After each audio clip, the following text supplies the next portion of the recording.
நண்பர்களுக்கு வணக்கம். நான் எட்டியப்ப சோழன். எட்டி டாக்ஸுக்கு உங்களை அன்புடன் வரவேற்கின்றேன். இதுவரைக்கும் நம்ம சேனலை சப்ஸ்கிரைப் பண்ணாத நண்பர்கள் சப்ஸ்கிரைப் பண்ணிக்கோங்க, கொஞ்சம் சப்போர்ட் பண்ணுங்க. இன்னைக்கு என்ன செய்தி பார்க்க போறோம்னு கேட்டீங்கன்னா, அமெரிக்க அதிபர் டொனால்டு ட்ரம்ப்பினுடைய நண்பர் சார்லஸ் கிரிக் துப்பாக்கியால் சுடப்பட்டார். படுகொலைக்கு யார் காரணம்? அமெரிக்காவில் பதட்டம். இந்த செய்தியுடன் ஷர்மா ஒலி, நேபாளத்தினுடைய முன்னாள் பிரதமர், ஜென்சிக்களுடைய போராட்டத்துக்கு அஞ்சு பதவியை ராஜினாமா பண்ணிட்டு ஓடிட்டார். ஆனால் அந்த நாட்டு மக்களுக்கு பதவியை ராஜினாமா பண்ணிட்ட பிறகு ஒரு விளக்க கடிதத்தை எழுதியிருக்கின்றார். அந்த விளக்க கடிதமானது மீண்டும் சர்ச்சையாயிருக்கிறது. அது என்ன சர்ச்சை அப்படின்னு பார்க்க போகிறோம். மூன்றாவதாக, ஜென்சிக்களை பொறுத்த வரைக்கும் நேபாளத்துக்கு வழக்கமான பிரதமர்கள்லாம் தேவலா சாமி, எங்களுக்கு மோடி போன்ற பிரதமர் தான் வேண்டும் என்று கேட்டிருக்கின்றார்கள். மோடி போன்ற பிரதமர் நேபாளத்துக்கு ஏன் வேணும்? அவசியம்தானா? அப்படி என்ன இந்தியாவில் மோடி அவர்கள் பண்ணிட்டாரு அப்படின்ற விஷயத்தையும் நம்ம பார்க்க போகிறோம். அதற்கு பிறகு இந்தியா அமெரிக்கா வர்த்தக ஒப்பந்தம். ஏன்னா ட்ரம்ப்பை பொறுத்த வரைக்கும் ஐரோப்பிய ஒன்றியம் மற்றும் நட்பு நாடுகளுக்கு இந்தியாவுக்கு எதிராக 100% வரி விதிக்க வேண்டும் அப்படின்னு அழுத்தம் தந்து கொண்டு இருக்கின்றார். மோடியும் ட்ரம்ப்பும் நெருங்கிய நண்பர்கள் அப்படின்னு பார்க்கின்ற இந்த தருணத்தில் அதையே உறுதிப்படுத்தும் விதமாக ட்ரம்ப்பும் மோடி நாங்கள் 2 பேரும் நல்ல நண்பர்கள் தான், வர்த்தக ஒப்பந்தம் தொடர்பாக எப்போது வேண்டுமானாலும் 2 பேரும் பேசுவோம், ஆவலாக இருக்கிறோம், நாங்கள் 2 பேரும் பேசுவதை எதிர்நோக்கி அப்படின்னு சொன்னாங்க.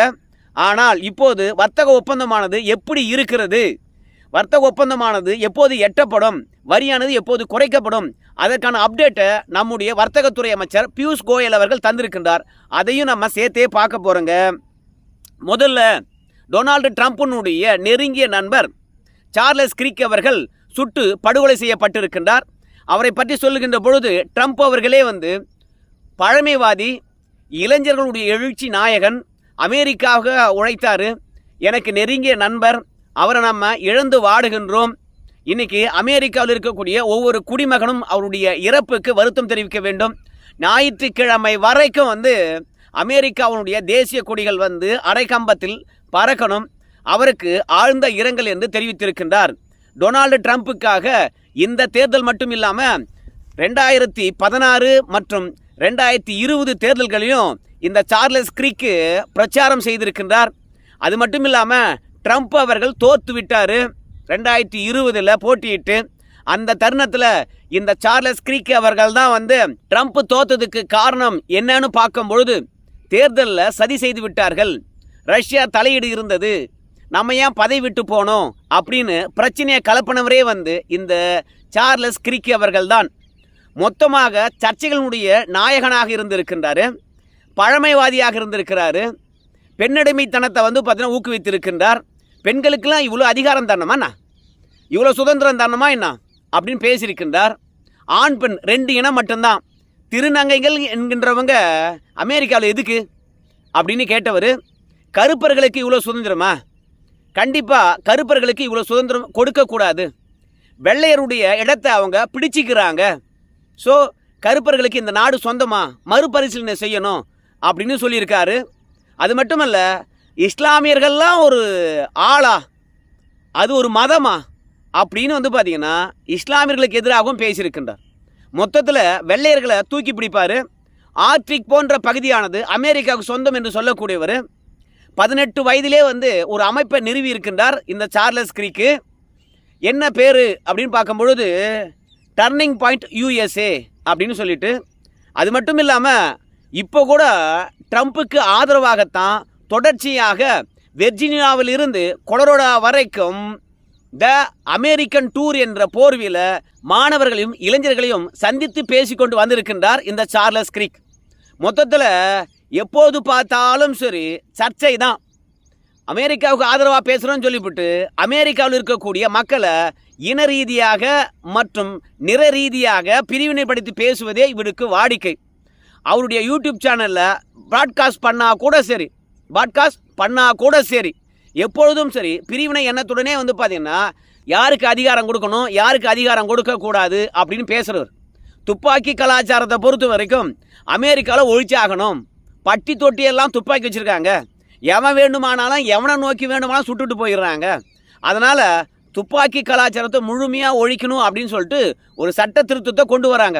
ஆனால் அந்த சட்ட திருத்தம் மொத்தமாக தோல்வியடைவதற்கு இந்த சார்லஸ் கிரிக் தான் காரணமாகவே அமைந்திருக்கின்றார். ஏன்பா, ஒவ்வொருத்தரும் துப்பாக்கி இருப்பதனால தான் பாதுகாப்பாக நம்ம உணர்கின்றோம். அதற்காக சில விலை கொடுக்க வேண்டியதாக இருக்குது.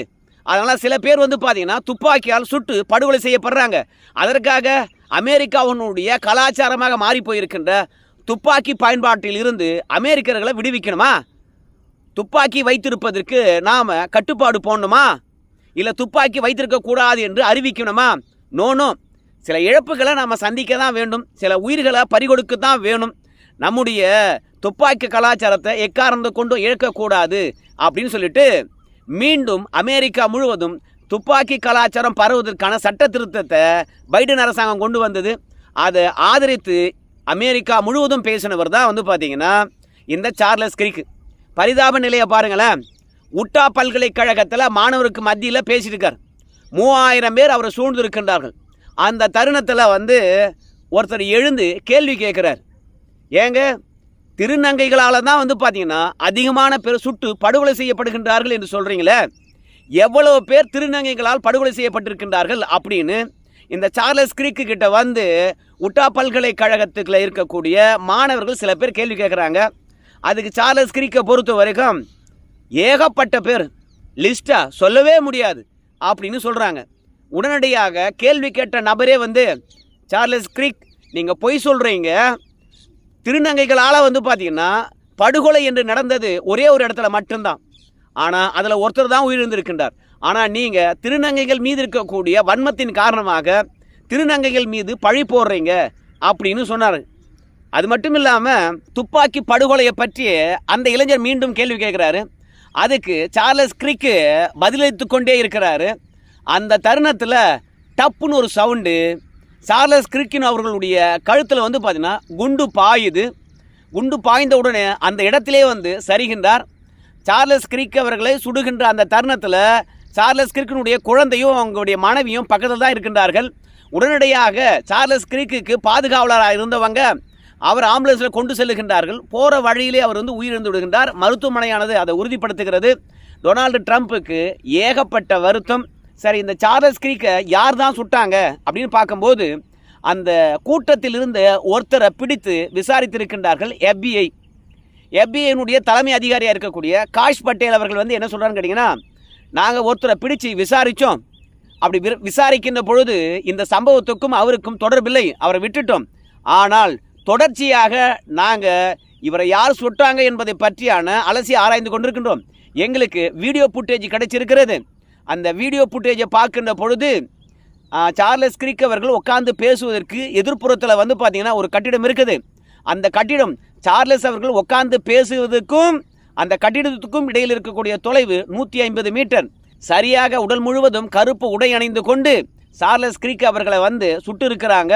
ஸோ விசாரணை தொடர்ந்து கொண்டு இருக்கிறது அப்படின்னு FBIனுடைய தலைவராக இருக்கக்கூடிய காஷ் பட்டேல் அவர்கள் பார்த்து அறிவித்திருக்கின்றார். டொனால்டு ட்ரம்ப்பை பொறுத்த வரைக்கும் என்னுடைய நண்பனை எவன் சுட்டு கொண்டானோ அவன் நிச்சயமாக உயிரோடு இருக்க மாட்டான், விரைவில் அவனுக்கு சமாதி கட்டுவேன் அப்படின்னு அவர் ஆவேசப்பட்டு இருக்கின்றார். அமெரிக்காவில் துப்பாக்கி கலாச்சாரம் என்பது சகஜம்தான். இந்த துப்பாக்கி கலாச்சாரமானது 3 விதமாக நடக்குது. ஒன்று, அந்த நாட்டில் இருக்கிறவங்களுக்கு எதிராகவே அங்கே இருக்கிறவங்க பேசினாங்கன்னா அவங்க உயிரோடு இருப்பது கிடையாது.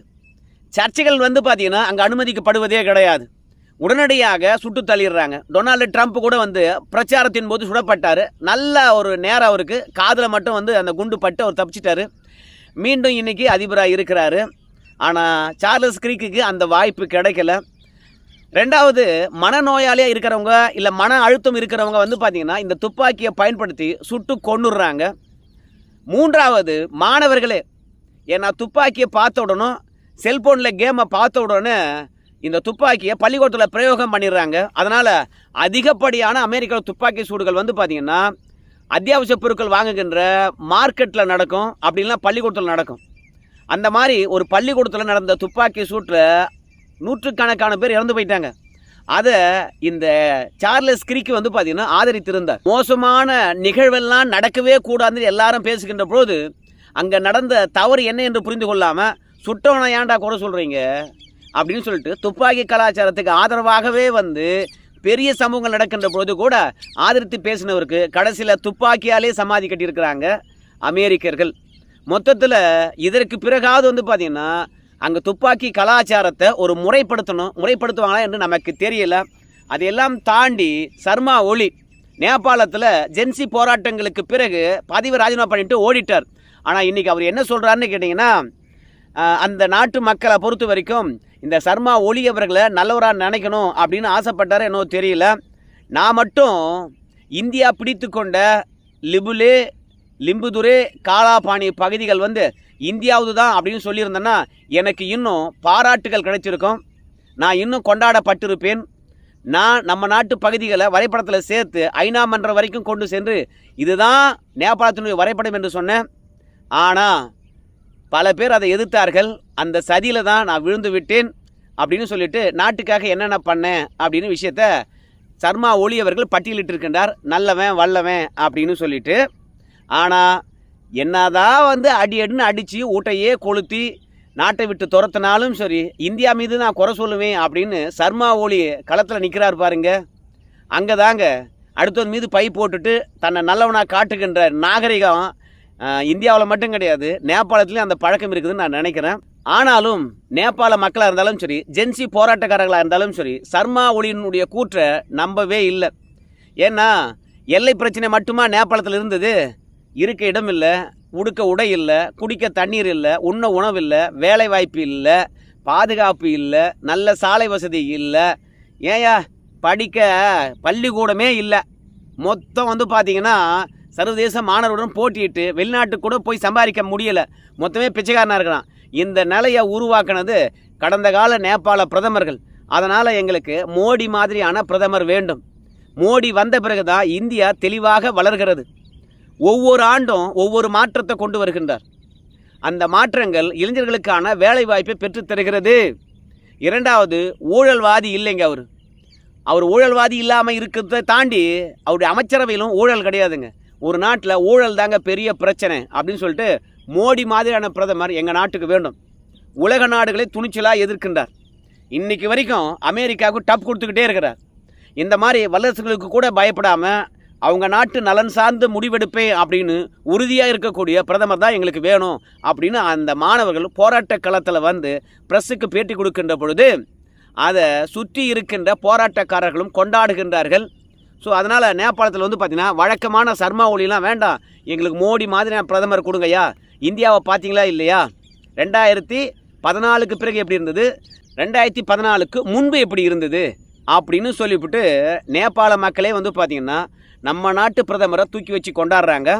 ஆனால் இங்கே இருக்கக்கூடிய ராகுல் காந்தியை பொறுத்த வரைக்கும் நேபாளத்தில் நடந்த கலவரம், அப்புறம் பங்களாதேஷில் நடந்த கலவரம், அப்புறம் இலங்கையில் நடந்த கலவரம் போன்று இந்தியாவில் நடக்காதா அப்படின்னு எதிர்பார்த்து தான் வாக்கு திருட்டில் ஈடுபட்ட அதிகாரத்தில் இருக்கிறவங்க பதவி விட்டு ஓட வேண்டும் புதிய கோஷத்தை கையில் எடுத்திருக்கின்றார். நாட்டுக்கு எதிராக பேசுகிறாரா இல்லை ஆளுகின்றவர்களுக்கு எதிராக பேசுகிறாருன்னே நம்மளுக்கு தெரியல. பதட்டமான சூழ்நிலையை நம்ம நாட்டில் உருவாக்கலாமா? பக்கத்தில் பிரச்சனை இருக்கும்போது அதில் பற்றிலாம் நம்ம ராகுலுக்கு தெரியாது. இரண்டாவது, நம்ம நாடு எவ்வளோ பெருசு, வன்முறை ஏற்பட்டால் எவ்வளோ சேதாரம் ஏற்படும். ஒரே ஒரு அற்ப பதவிக்காக வாக்கு திருட்டில் ஈடுபட்டவர்கள் பதவி விட்டு ஓட வேண்டும், இல்லை என்றால் துரத்தி அடிப்போம் அப்படின்னு ஒரு கோஷம். இரண்டாவது, ஹைட்ரஜன் குண்டு இதுவரைக்கும் எதிர்பார்க்காதது. மோடிக்கு எதிராக வாக்கு திருட்டில் ஈடுபட்டவர்கள் விரட்டி அடிக்கப்படுவார்கள் என்று நேற்றும் பேசியிருக்கிறார். மொத்தத்தில் இந்தியாவுக்குள்ளே ஒரு கிளர்ச்சியும் புரட்சியும் வரணும் என்று நினைக்கிறாரு. ஆனால் அந்த அளவுக்கு ஒர்த்தா ராகுல் காந்தி, இல்லை அவருடைய வார்த்தைகள் ஒர்த்தா அப்படின்னு கேட்டிங்கன்னா அந்த அளவுக்கு மதிப்பு மிக்கவர்களாகவும் கிடையாது. ரெண்டாவது, புரட்சியை ஏற்படுத்துகின்ற அளவுக்கு ராகுல் காந்தி அவர்கள் கடந்த காலங்களிலும் சரி இப்போதும் சரி ஒன்றும் செஞ்சில்லை.